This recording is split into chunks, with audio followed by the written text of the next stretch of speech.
మిత్రులారా, ఈరోజు మనకు రెండు తెలుగు రాష్ట్రాలలో ఇటు తెలంగాణ ప్రభుత్వం మరియు ఆంధ్రప్రదేశ్ ప్రభుత్వం కూడా షెడ్యూల్ కాస్ట్ కేటగరైజేషన్ మీద ఒక నిర్ణయాలు తీసుకోవడం జరిగింది. ఇక్కడ మనకు తెలంగాణ రాష్ట్రంలో ఈ గౌరవ సుప్రీంకోర్టు తీర్పు వచ్చిన తర్వాత దేశవ్యాప్తంగా కూడా మనకు ఆగస్టు 1 రోజు సుప్రీంకోర్టు 7 జడ్జిల రాజ్యాంగ ధర్మాసనం state of Punjab versus Davinder Singh కేసులో రాష్ట్ర ప్రభుత్వాలు షెడ్యూల్డ్ కులాలను వర్గీకరణ చేసుకోవడానికి అధికారం ఉంది. రాజ్యాంగంలో కానీ ఎక్కడ కూడా వీళ్ళకి అడ్డు లేదు. రాష్ట్ర ప్రభుత్వాలు వాళ్ళ యొక్క రాష్ట్ర ప్రభుత్వంలో అమలు చేస్తున్న విద్యా ఉద్యోగాలలో రిజర్వేషన్లలో షెడ్యూల్డ్ కులాలను వర్గీకరణతోని అమలు చేసుకోవచ్చని ఒక హిస్టారికల్ జడ్జిమెంట్ ఇవ్వడం జరిగింది. దాంతోనే ఇక్కడ తెలంగాణ రాష్ట్రం కానీ ఆంధ్రప్రదేశ్ ప్రభుత్వం కూడా, ఎందుకంటే గతంలో 2000 ఇయర్లోనే ఇక్కడ ఉమ్మడి ఆంధ్రప్రదేశ్ రాష్ట్రంలో ఎస్సీ వర్గీకరణ జరిగింది. దాని తర్వాత సుప్రీంకోర్టులో 2004లో EV Chinnaiah versus state of Andhra Pradesh case లోపల కొట్టివేయడం జరిగింది. ఆనాడు రాష్ట్ర ప్రభుత్వాలకు ఎస్సీలను వర్గీకరించే అధికారం లేదని సుప్రీంకోర్టు చెప్పడం, దాని తర్వాత పంజాబ్ వాళ్ళు సుప్రీంకోర్టులో కేసు వేయడము, చివరికి పంజాబ్ కేసు ఇష్యూలో 7 జడ్జిల రాజ్యాంగ ధర్మాసనము ఒక తీర్పునివ్వడం జరిగింది. వెనువెంటనే ఇక్కడ ఆంధ్రప్రదేశ్ కానీ తెలంగాణ కానీ ఎస్సీ వర్గీకరణ కోసము ప్రత్యేకంగా జ్యుడిషియల్ కమిషన్ వేసి కసరత్తును ప్రారంభించి ఎట్టకేలకు తెలంగాణ రాష్ట్రంలో ఏప్రిల్ 14, 2025 నుంచి, అంటే మొన్నటి నుంచి చట్టరూపంలో కూడా బయటికి రావడం జరిగింది. అంటే గత నోటిఫికేషన్స్కి ఈ చట్టం ఈ వర్గీకరణ అనేది వర్తించదు తెలంగాణ రాష్ట్రంలో. ఏప్రిల్ 14, 2025 తర్వాత ఇక నుంచి ఇస్తున్నటువంటి నోటిఫికేషన్లలో ఇక ఎస్సీ రిజర్వేషన్లను వర్గీకరణ ద్వారా మాత్రమే పోస్టులు నోటిఫై అవుతాయి, రిక్రూట్మెంట్ కూడా అదే పద్ధతిలోనే చేయనున్నారు. ఇక్కడ తెలంగాణ రాష్ట్రంలో మరి ఇక్కడ గవర్నమెంట్ ఆఫ్ ఆంధ్రప్రదేశ్ ఏంటంటే ఈరోజే మనకు ఒక ఆర్డినెన్స్ను కూడా క్యాబినెట్ ఆమోదం తెలిపింది. 1-2 రోజులలో ఆర్డినెన్స్ ద్వారా అక్కడ రిజర్వేషన్లు, ఎస్సీ రిజర్వేషన్లు వర్గీకరణతో అమలు చేసి ఇమీడియట్గా డిఎస్సి నోటిఫికేషన్ కూడా ఇవ్వాలని చెప్పేసి ఈ 1-2 డేస్లోనే అక్కడ కూడా ఆర్డినెన్స్ అమలు చేయబోతున్నారు. ఇక్కడ తెలంగాణ రాష్ట్రంలో షెడ్యూల్ కులాలను 3 గ్రూపులుగా వర్గీకరించారు. 1 group, 2nd group, 3rd group. First గ్రూప్లో 15 కులాలను చేస్తూ 1% రిజర్వేషను. 2nd గ్రూప్లో మాదిగా కాస్ట్తో పాటు ఇతర కులాలు మొత్తం 18 కులాలను కలుపుతూ 9% రిజర్వేషను. మరి 3rd గ్రూప్ లోపల మాల కాస్టు మరియు ఇతర ఒక 26 కులాలను కలుపుతూ 5% రిజర్వేషన్ ఇక్కడ తెలంగాణ రాష్ట్రంలో పెట్టడం జరిగింది. వీళ్ళకు ప్రత్యేకమైన రోస్టర్లు కూడా కేటాయించడం జరిగింది. ఎస్సీ గ్రూప్ 1 వాళ్ళకు 7వ పాయింట్ 7th రోస్టరు, మరి గ్రూప్ 2 వాళ్ళకు అంటే మాదిగా అండ్ అదర్ కమ్యూనిటీస్ వాళ్ళకు రోస్టర్లు 2, 16, 27, 47, 52, 66, 72, 87, 99 ఈ 9 స్లాట్లను 9 రోస్టర్ పాయింట్లను వీళ్ళకు కేటాయించడం జరిగింది. ఇక షెడ్యూల్ కాస్ట్ 3rd గ్రూప్లో వీళ్ళకి 5% రిజర్వేషన్. దీని లోపల రోస్టర్లు 22, 41, 62, 77, 91 ఇట్లా ఈ 5 రోస్టర్లను షెడ్యూల్డ్ అంటే 100 పాయింట్ రోస్టర్ సిస్టమ్ లోపల ఇట్లా ఈ schedule caste 1, 1st, 2nd, 3rd గ్రూపులకు ఈ విధంగా కేటాయించడం జరిగింది. కొత్తగా తెచ్చినటువంటి చట్టంలో నాన్ అవైలబిలిటీ ఆఫ్ క్యాండిడేట్స్ అంటే ఏదైనా రిక్రూట్మెంట్ అంటే అసలు ఈ రిజర్వేషన్లన్నీ కూడా విద్యా ఉద్యోగాలకు సంబంధించినవే. ఇవి గ్రామ పంచాయతీలు, లోకల్ బాడీస్ కానీ లేదా ఎమ్మెల్యే ఎంపీ రిజర్వేషన్లలో ఈ వర్గీకరణ ఉండదు. కేవలము తెలంగాణ రాష్ట్రం కానీ అటు ఆంధ్రప్రదేశ్ కానీ విద్యా ఉద్యోగాలలో మాత్రమే ఈ షెడ్యూల్ కాస్ట్ వర్గీకరణ ద్వారా రిజర్వేషన్లు అమలు కానున్నాయి. ఇక్కడ ఆంధ్రప్రదేశ్ మన తెలంగాణలో స్టార్ట్ అయిపోయినాయి, ఇది మొన్న ఏప్రిల్ 14 నుంచి. ఇక ఆంధ్రప్రదేశ్లో 1-2 డేస్లోనే అమలులోకి తీసుకొస్తామని అక్కడ ముఖ్యమంత్రి గారు కూడా తెలపడం జరిగింది.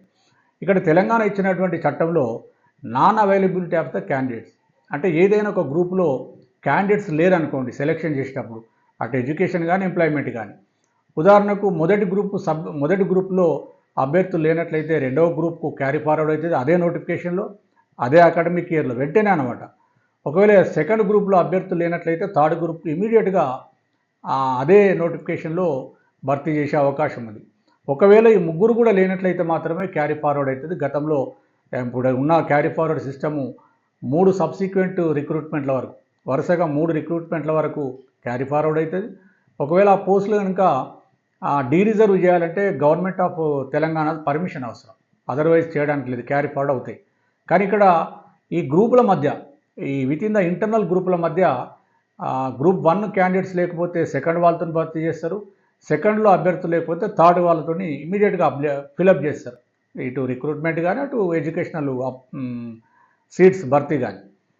ఇట్లా తర్వాత ఈ ఉమెన్ రిజర్వేషన్ కూడా ఈచ్ కేటగిరీలో 33.33% 33 అంటే 33 వంతులు మహిళల చేత భర్తీ చేయనున్నారు. అది హారిజాంటల్ రిజర్వేషన్, అది కూడా హారిజాంటల్గా మనకు ఆల్రెడీ మీకు తెలిసిన విషయమే.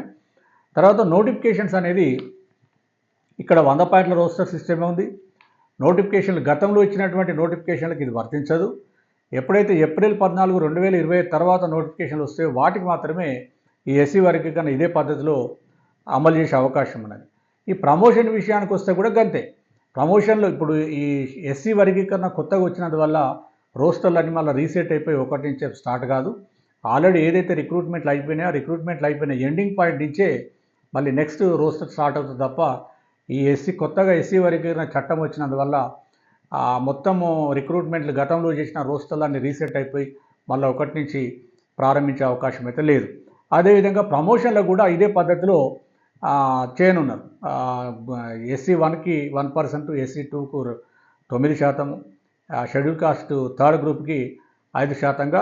ఇప్పుడు నేను చెప్పిన పద్ధతిలో రోస్టర్ ప్రకారమే వాళ్ళకి పదోన్నతులలో కూడా సేమ్ అదే ప్రిఫరెన్షియల్ బేస్ మీద ప్రమోషన్లు ఇచ్చే అవకాశం ఉన్నది. ఇక్కడ ఇది తెలంగాణకు సంబంధించినటువంటి అంశము. మరి ఇక్కడ క్యారీ ఫార్వర్డ్ ఇప్పుడు non availability of the candidates అనేది ఒక కొత్త అంశం. ఎందుకంటే నా అభ్యర్థులు లేనంత మాత్రాన అది క్యారీ ఫార్వర్డ్ కాదు. ఒక గ్రూప్లో లేకపోతే ఇంకొక గ్రూప్కి, సపోజ్ సెకండ్ గ్రూప్లో లేరు, ఇమీడియట్ థర్డ్ గ్రూప్కి వెళ్తుంది, థర్డ్ గ్రూప్ లేరు ఫస్ట్ గ్రూప్కి వెళ్తుంది, లేదా ఫస్ట్ గ్రూప్లో లేరు సెకండ్ గ్రూప్కి వెళ్తుంది, లేదా సెకండ్ గ్రూప్ లేకపోతే థర్డ్ గ్రూప్ తోటి ఇమీడియట్గా భర్తీ చేస్తారు. అదే బ్యాక్వర్డ్ క్లాసెస్ బీసీ రిజర్వేషన్లో ఆ పరిస్థితి లేదు. బీసీలలో కూడా బీసీ ఏబిసిడి గ్రూపులు ఉన్నాయి. ఈ ఏబిసిడి గ్రూపులలో 1996 వరకు కూడా ఇదే పద్ధతి ఉండే.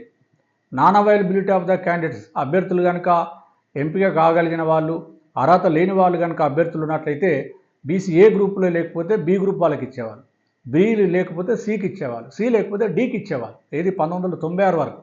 కానీ జిఓఎంఎస్ నెంబర్ 67 వచ్చిన తర్వాత జిఓఎంఎస్ నెంబర్ 65 వచ్చిన తర్వాత 1996 నుంచి బీసీ రిజర్వేషన్లు అట్లా కాదు. ఏలో అభ్యర్థులు లేకపోతే క్యారీ ఫార్వర్డ్ అవుతుంది నెక్స్ట్ రిక్రూట్మెంట్కి, బీలో లేకపోతే క్యారీ ఫార్వర్డ్ అవుతుంది, సిలో లేకపోతే క్యారీ ఫార్వర్డ్ అవుతుంది. ప్రస్తుతం ఉన్నటువంటి చట్టంలో మాత్రం ఇప్పుడు షెడ్యూల్ కాస్ట్ చట్టంలో rationalisation of schedule caste in తెలంగాణలో ఆ పరిస్థితి లేదు. ఒకవేళ అభ్యర్థి లేకపోతే అదే రిక్రూట్మెంట్ లోపల ఇంటర్చేంజ్ చేస్తున్నారు.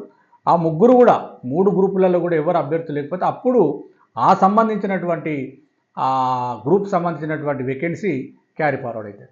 అది ఇప్పుడు తెలంగాణలో ఇంప్లిమెంట్ కాబోతున్నటువంటి కొత్త పాలసీ. అటు మనకు ఆంధ్రప్రదేశ్లో చూసినట్లయితే ఒక ఆర్డినెన్స్ పద్ధతి ద్వారా ఒక ఆర్డినెన్స్ ఇమీడియట్గా నిన్న క్యాబినెట్ అప్రూవల్ అయింది. 1-2 డేస్లోనే ఆర్డినెన్స్ని ద్వారా ఎస్సీలను అక్కడ ఒక వేరేగా అక్కడ కూడా 3 గ్రూపులే చేసింది ఈసారి. మొదటి గ్రూప్ ఏలో అంటే గ్రూప్ 1 షెడ్యూల్ కాస్ట్ గ్రూప్ 1 ఆంధ్రప్రదేశ్లో రెల్లి కులంతో పాటుగా ఒక 12 కులాలను చేరుస్తూ 1% రిజర్వేషన్ ఇచ్చారు. షెడ్యూల్ కాస్ట్ గ్రూప్ 2లో మాదిగ కాస్ట్తో పాటు 18 కులాలకు 6.5% రిజర్వేషన్ ఇవ్వడం జరిగింది. ఈ గ్రూప్ 3లో మాలా క్యాస్ట్తో పాటు 29 కులాలకు 7.5%గా అక్కడ రిజర్వేషన్ కేటాయించడం జరిగింది. మళ్ళీ అక్కడ రోస్టర్ విధానం అనేది 200 పాయింట్లకు పెట్టారు. మన తెలంగాణలో ఏమో 100 పాయింట్లకే రోస్టర్ విధానము 200 పాయింట్లకు రోస్టర్ని డ్రా చేస్తున్నారు. మరి ఇక్కడ ఇప్పుడు ప్రస్తుతానికి 2011 జనాభా లెక్కల ప్రకారంగా ఆంధ్రప్రదేశ్ ప్రభుత్వము ఎస్సీ వర్గీకరణ అమలు చేయబోతోంది. మరి దీని లోపల 2021 కులగణన సెన్సెస్ అనేది ఇక్కడ రాలేదు. అది వచ్చిన తర్వాత జిల్లాల వారికి కూడా ఈ ఎస్సీ రిజర్వేషన్లు వర్గీకరిస్తామని చెప్పేసి అమలు చేస్తామని చెప్పి అటు గవర్నమెంట్ ఆఫ్ ఆంధ్రప్రదేశ్ చెప్తా ఉన్నది. మరి దాని తర్వాత ఏ విధంగా ఉంటుందో కానీ ఇప్పుడు మాత్రం అక్కడ రోస్టర్ సిస్టమ్ 200 పాయింట్లకు పెడతా ఉన్నారు. మనకి ఇక్కడ తెలంగాణలో మాత్రం 100 పాయింట్ల రోస్టర్ సిస్టమే. రోస్టర్ పాయింట్లలో తేడా లేదు. ఆల్రెడీ షెడ్యూల్ కాస్ట్కు ఉన్నటువంటి 15 రోస్టర్లను 1 గ్రూప్కు 1, సెకండ్ గ్రూప్కు 9, థర్డ్ గ్రూప్కి 5గా కేటాయించి ఇక్కడ అమలు చేయబోతున్నారు అనేది నేను చెప్పదలుచుకున్నాను. మీకు ఏమైనా డౌట్స్ ఉన్నట్లయితే, ఏమైనా ఇంకా అనుమానాలు ఉన్నట్లయితే మీరు కామెంట్ రూపంలో మీరు క్వశ్చన్ అడగండి, నేను డౌట్ని క్లియర్ చేసే ప్రయత్నం చేస్తాను. అదేవిధంగా వేల మంది నా యొక్క ఛానల్ని చాలామంది విద్యార్థులు చూస్తున్నా కూడా ఛానల్ సబ్స్క్రైబ్ చేయడం లేదు. ఎవరైతే ఛానల్ని సబ్స్క్రైబ్ చేయలేదో తప్పకుండా సబ్స్క్రైబ్ చేయాలని, సపోర్ట్ చేయాలని తెలియజేస్తూ ముగిస్తున్నాను. Thank you.